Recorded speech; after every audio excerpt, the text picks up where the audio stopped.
E você realmente enxerga? Eu acho que não, porque o essencial, meu amigo, é invisível aos olhos.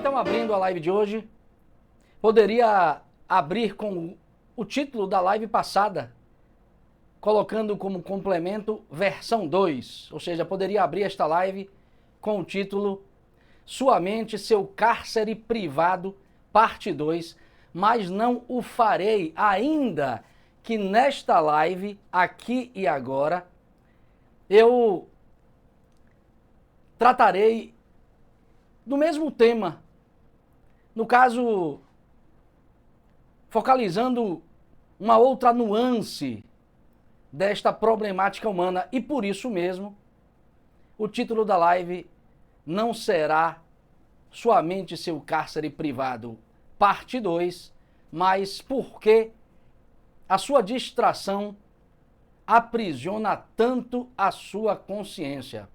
Então, é este o título da live. E eu a inicio com uma frase muito legal de Charles Darwin. O Darwin escreveu uma obra intitulada A Origem do Homem e a Seleção Sexual. Não é a origem das espécies, é a origem do homem e a seleção sexual.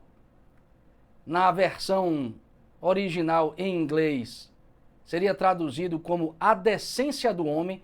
Eu não sei porque a tradução para o português aparece assim, A Origem do Homem e Sua Seleção Sexual. É uma obra, ao meu ver, muito controversa, na ótica mimimista de hoje, eu diria até muito polêmica, mas pouco importa isso aqui. O que eu quero é apenas trazer uma frase desta obra, que embora tenha essas peculiaridades, tem o seu valor. E esta passagem, por exemplo, indica um dos detalhes, um dos aspectos acertados da análise de Charles Darwin. Olha o que ele diz. Presta atenção nisso.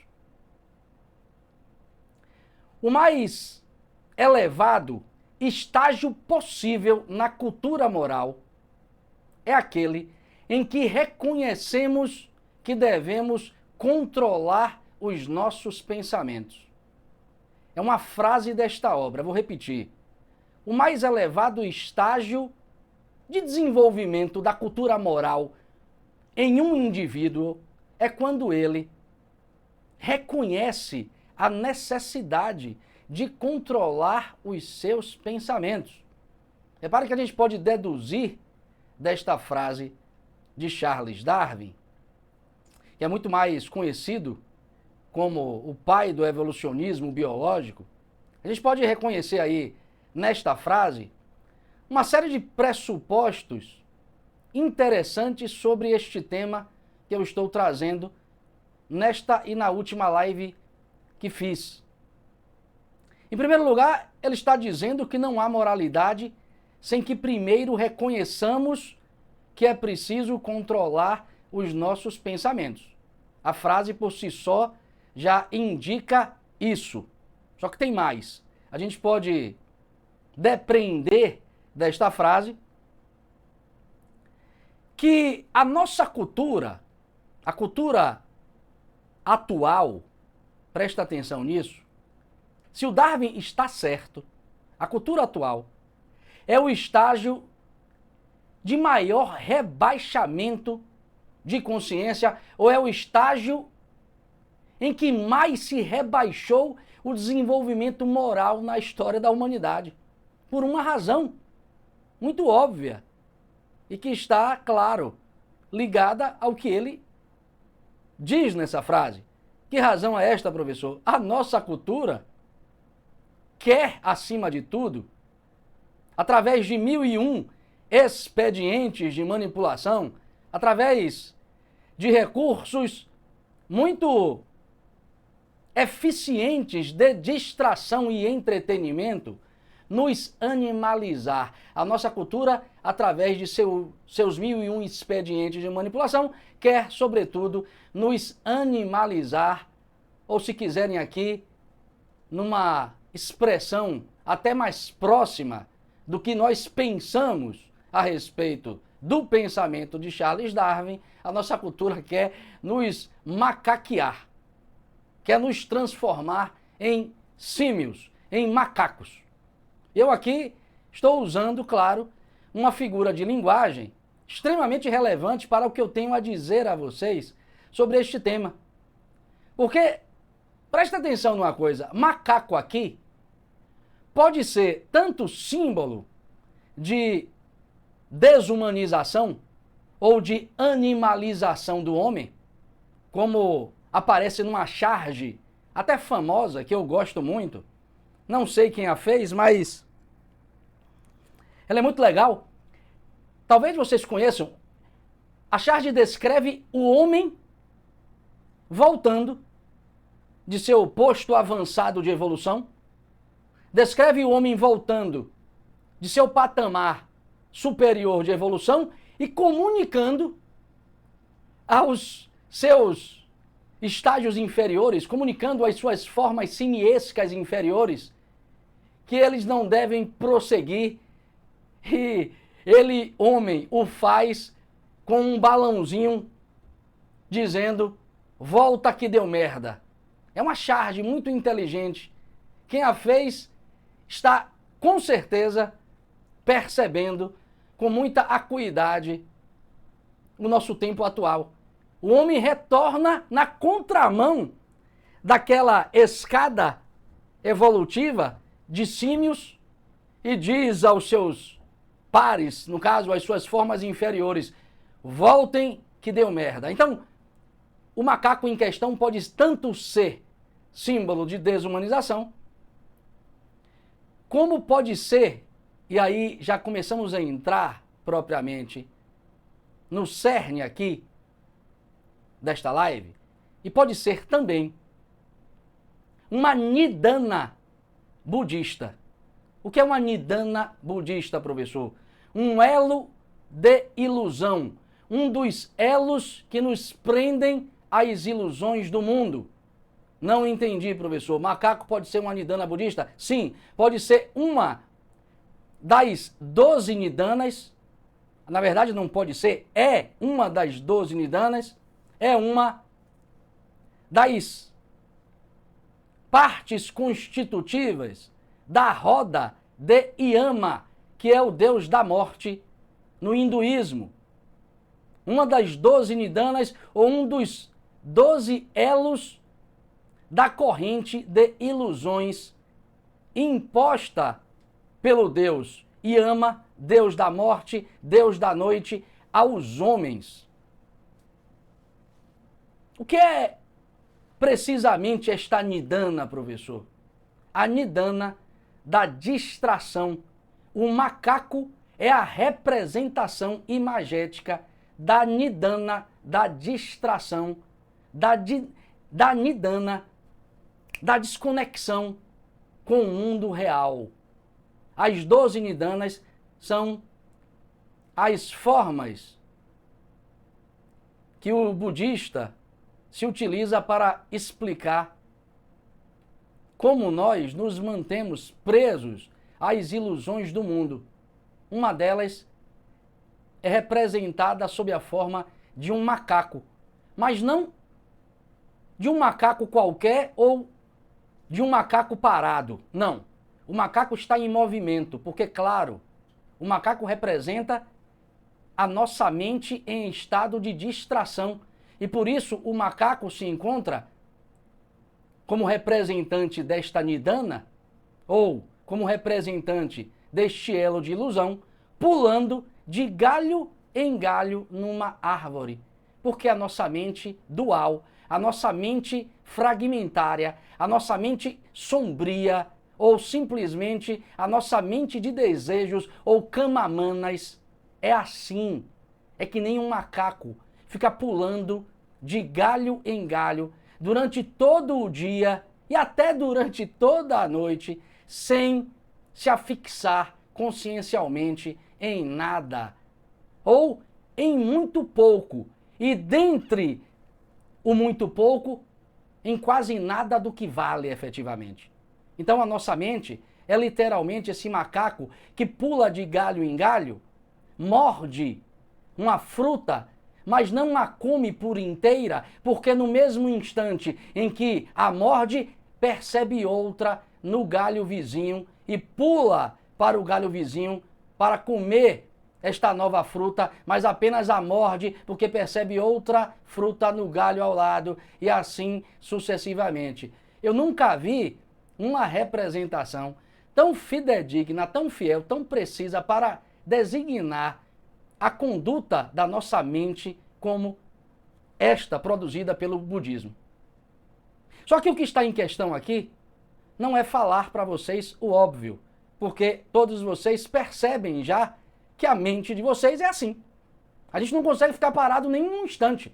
Inclusive porque, quando tentamos parar um pouco esse fluxo de relações fugidias, frágeis, inconsistentes com as coisas, nós descobrimos um grande vazio interior. A gente se sente mal, velho, quando não tem um controle remoto na mão, quando não tem alguma coisa que nos distraia. Quando estamos distante do celular, por exemplo, a gente se sente mal. O peito parece sentir uma certa opressão.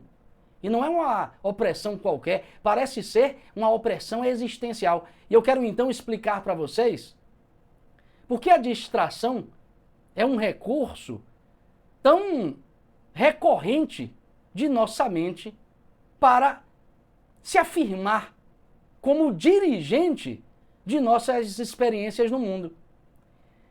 Então, percebam ou entendam de uma vez por todas que a distração é o expediente de sobrevivência fundamental do ego. A distração é o expediente de sobrevivência fundamental, imprescindível do ego. O ego não pode viver sem isso. O ego aqui, terminologia psicanalítica, é a máscara. Aqui, filosoficamente, é a personalidade, ou sua persona. Personalidade, observe, palavra que dará origem a personagem. É o personagem que você é no mundo. E às vezes é, ou muitas das vezes é, para você. Porque muitos de vocês, muitos de nós, não nos damos conta, às vezes, de que estamos num teatro e acreditamos ser o personagem que estamos vestindo.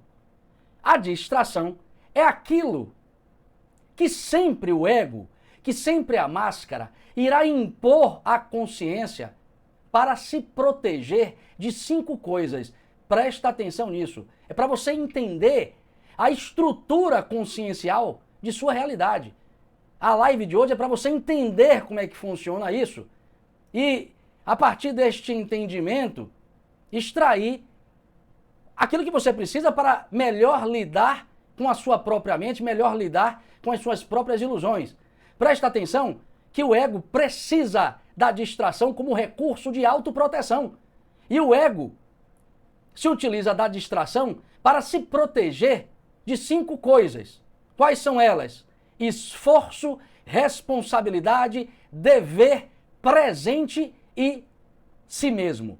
O ego tem horror a estas coisas. A sua máscara, a sua personalidade, a sua amálgama constituída de instintos, emoções e desejos, quer passar distante de esforço, responsabilidade, dever, presente e si mesmo.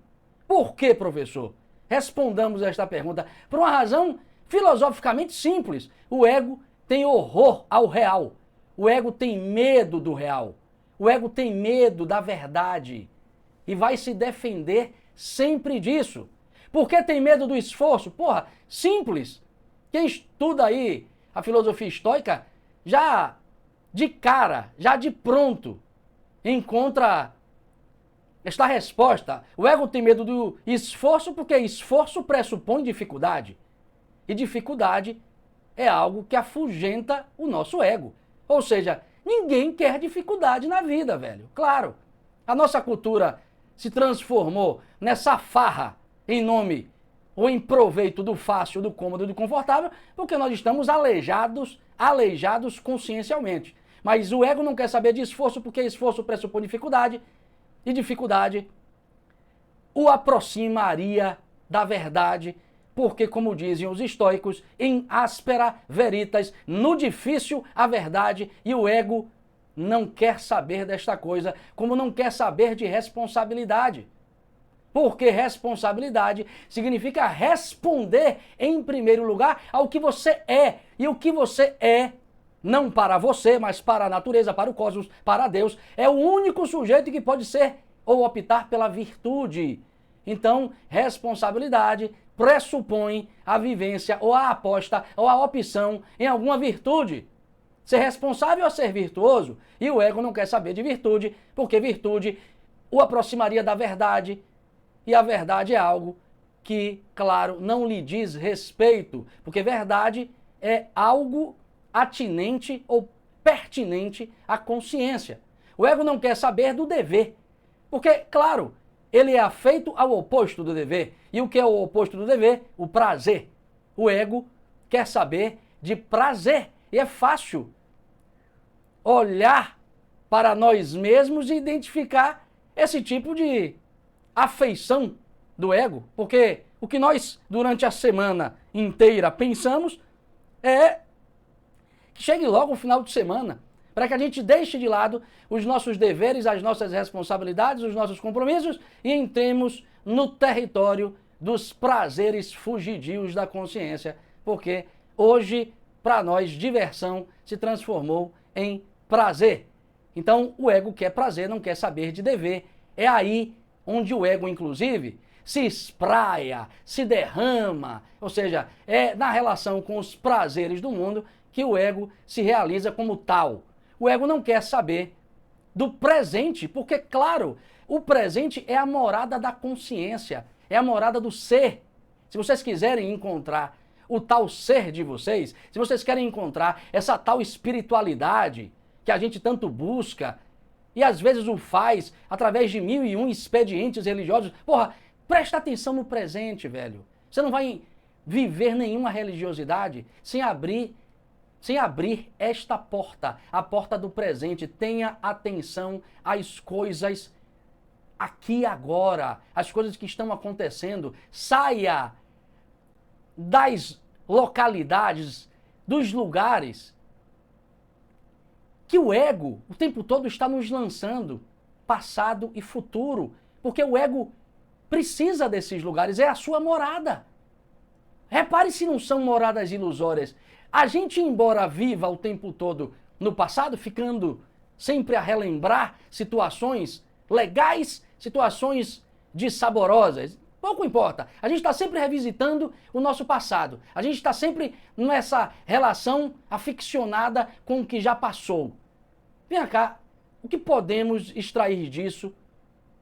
Muita coisa, mas não é geralmente o que nós fazemos. Nós ficamos apenas passeando nestas memórias, pura ilusão proporcionada pelo ego. Do mesmo modo, a gente fica cheio de muitas expectativas quanto ao futuro. Nós temos expectativas e medos quanto ao nosso futuro. Medos por uma série de inseguranças que nós estamos produzindo aqui e agora, mas que estamos sempre mirando o futuro para produzir isto aqui agora. Ou seja, o futuro é uma ilusão, porque ele sempre será o resultado do que você está fazendo no presente.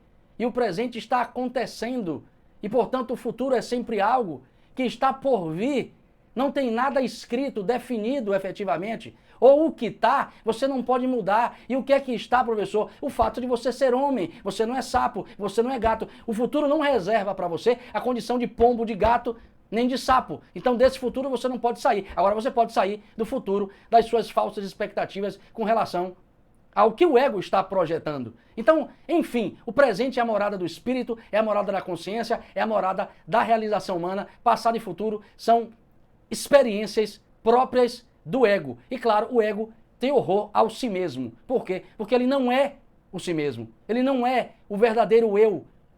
Como diz o Sigmund Freud, de forma inclusive muito precisa, embora quando ele diga isso, ele não esteja sendo nem um pouco autêntico, mas não deixa de ser uma sacada genial desse psicanalista, o eu, ou o ego aqui em questão, é a cisão do eu.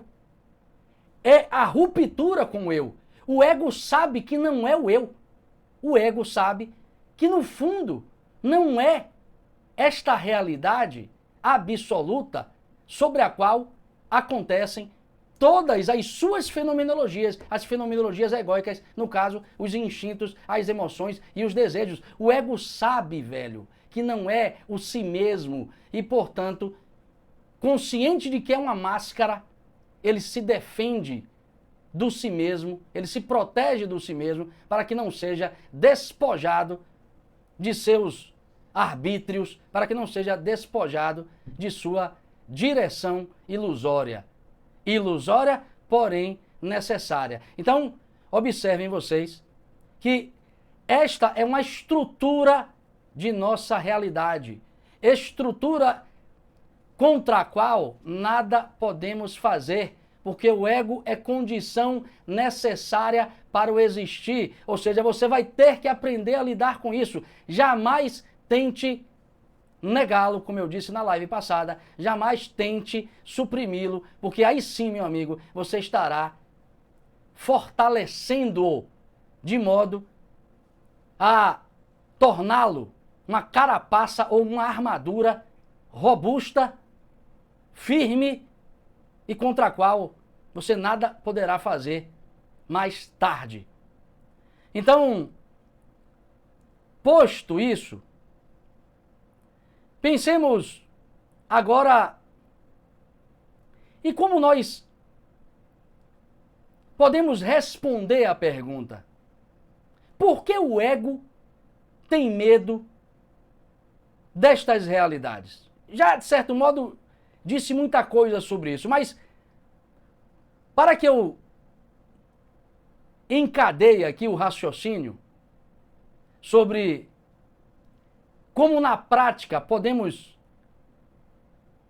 educá-lo, pensem vocês, ou considerem vocês, de modo até categórico, como algo que merece muita atenção. Pensem vocês que, embora o ego seja este ardiloso manipulador, por mais que ele apareça a nós, às vezes, como uma carapaça reluzente, como a do cavaleiro da armadura enferrujada, o conto que eu contei na live passada, por mais que ele tenha esta aparência robusta e reluzente, ele é no fundo frágil, ele é no fundo débil, ele é no fundo hesitante e inseguro quanto à sua própria existência. Presta atenção nisso para você entender a estrutura de sua realidade no mundo. Por mais que você se veja egoicamente, esta coisa consolidada que você vê hoje, no fundo, essa carapaça é frágil.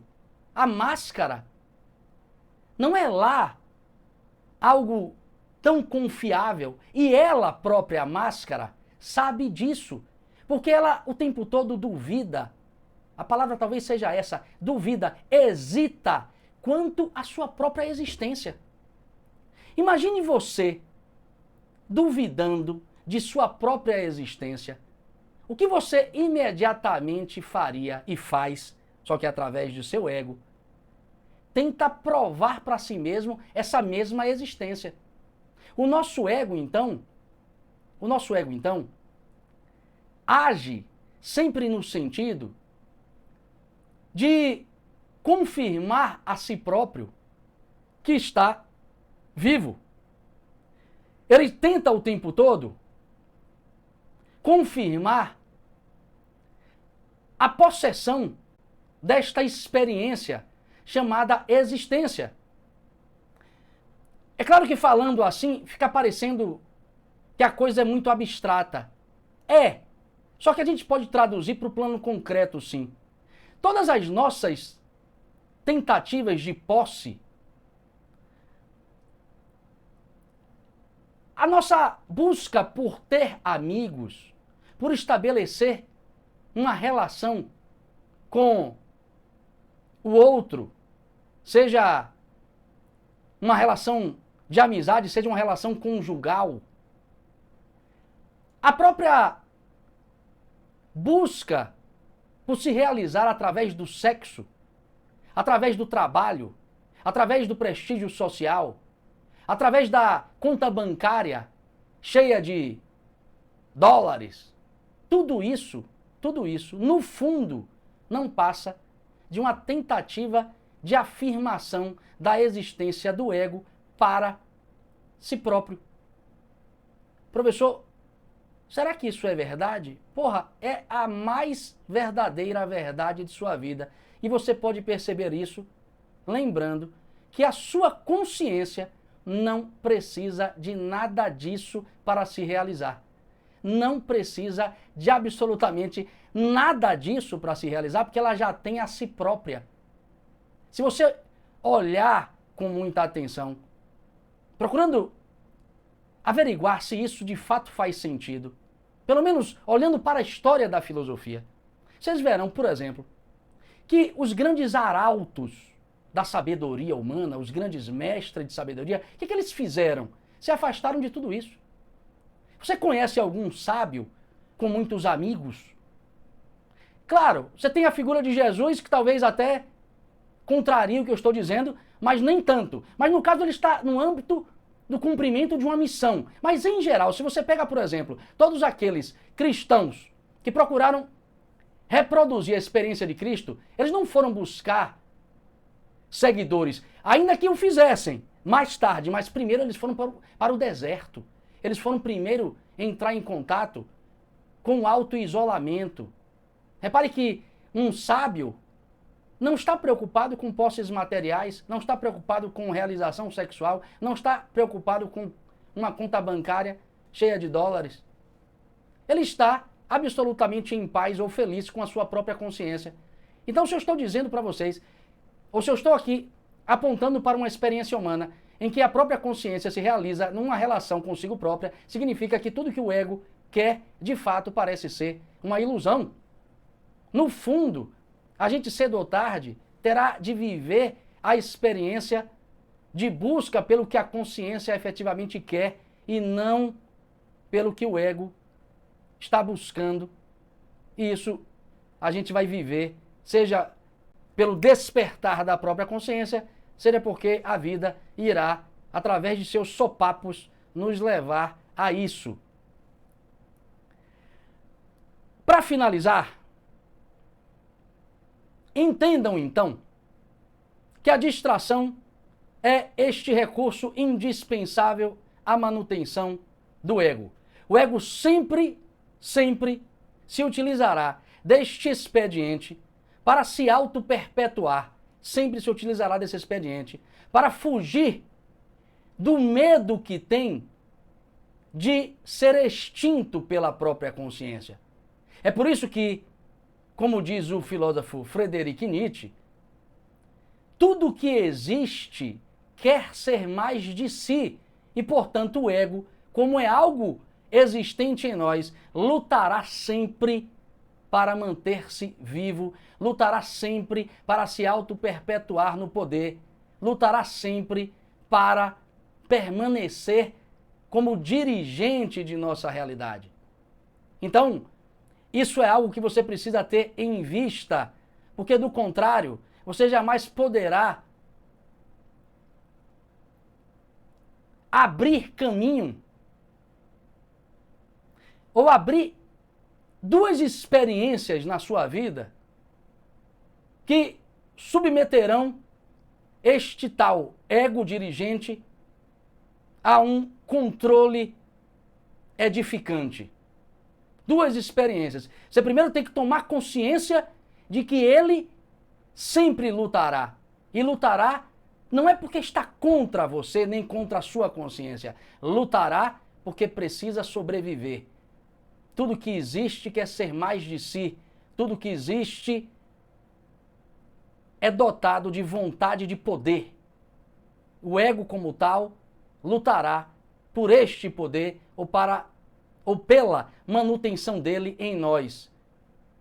Tomando consciência disso, aí você pode partir para as duas estratégias, para os dois recursos que a própria consciência dispõe para submetê-lo. O primeiro deles é reconhecer que é preciso passar por aquilo que o João da Cruz chama de noite escura da alma. É preciso que a gente, ao tomar consciência de que tem um ego que precisa ser dominado, é preciso que a gente reconheça a necessidade de passar pela noite escura da alma. Eu estou aqui usando o título da obra de João da Cruz, a obra mais famosa dele, que é um filósofo, um poeta filósofo espanhol, um poeta filósofo místico cristão do século XVI, porque este poema descreve exatamente isso que eu quero dizer. Inclusive porque este poema fala de duas etapas que a alma, que a consciência precisa passar para se libertar do ego. O próprio João da Cruz fala de uma dupla experiência. Experiência de purificação dos sentidos, experiência de purificação do espírito. Então observe que é preciso que a gente passe pela noite escura da alma. Porque é isso que vai acontecer, meu amigo, inevitavelmente, quando você resolver lutar contra o seu ego. É por isso que eu estou dizendo que você precisa já saber que isso vai acontecer. Porque se você não tiver se você não reconhecer isso, você vai passar por isso e vai sucumbir a isso. Você vai sucumbir à depressão, ao entristecimento. Então é preciso que você entenda que passará por isso. E se prepare para passar por isso. Porque quando você resolver se desapegar de tudo que o ego quer ter como posse, prepare-se. Que você não encontrará de pronto nenhuma alegria. Não vai encontrar nada legal. Você não vai encontrar nenhum estado de alma tranquilo, sereno. Não. Você vai encontrar dor. A dor substitutiva da dor que não vale, mas uma dor que é própria do descascar da alma, face à luz que precisa conquistar, para usar aqui uma imagem do próprio João da Cruz. Você vai precisar, de certo modo, viver a decomposição de todos esses apegos que você nutriu durante toda a vida. E isso é duro, meu amigo. Repare, se é duro você ficar sem um controle remoto na mão ou sem a porra da tela do seu celular, imagine você desapegar de tudo aquilo que você viciosamente disse ao longo da sua vida que é seu. Imagine. Não significa que você deixará de se relacionar com essas coisas. Não, não é isso. Você vai apenas deixar de chamá-las de possessão sua. Esse é o desapego. Não tem nada seu aqui. E quando você se deparar com isso e começar a viver esse desapego, sua alma vai sofrer.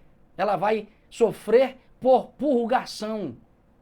Esse desapego é um purgar da própria alma. É uma purgação da própria alma. É a etapa na alquimia de Carl Gustav Jung da nigredo, a deterioração, a decomposição.